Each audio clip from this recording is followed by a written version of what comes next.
متكئين على فرش بطائن ومن استبرق وجنى الجنتين دعاء فبأي آلاء ربكما تكذبان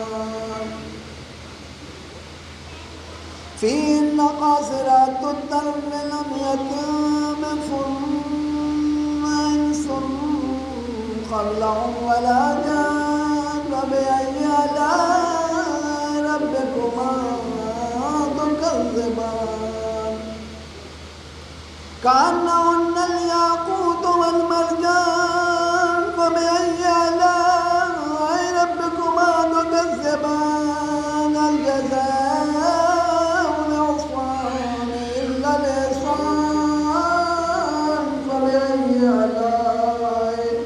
فبأي آلاء ربكما تكذبان ومن دونهما جنتان فبأي آلاء ربكما تكذبان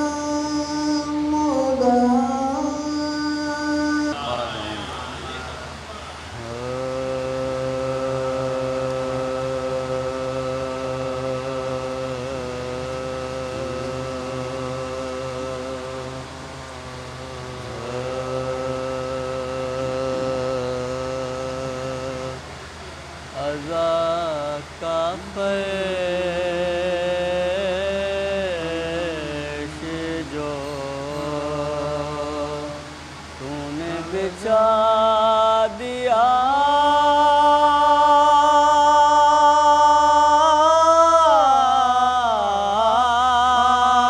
زینا عزا کا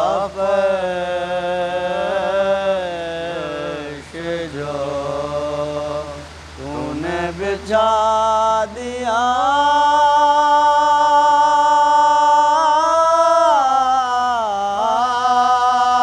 زینا دلوں پہ ہو گئی تعمیر کربلا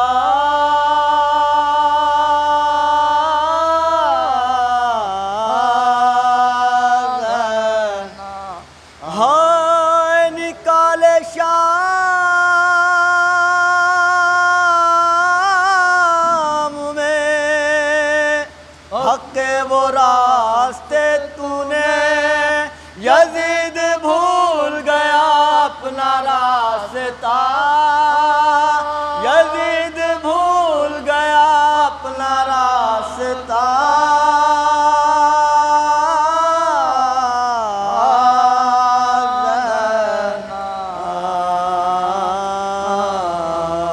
عزا کا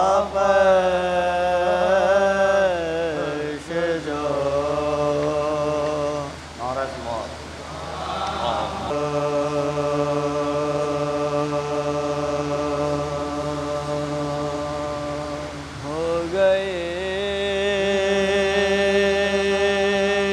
مرحب ظاہر سرکش کیا چیز ہے ہو گئے مرحب ظاہر سرکش کیا چیز ہے روزے ماں کیا کہتے ہوئے حیدر کیا چیز ہے آپ کیا جانے کے حل ہوتے ہیں کیوں کہ مشکل یہ نبی سے پوچھئے نادے علی کیا چیز ہے یہ نبی سے پوچھئے نادے علی کیا چیز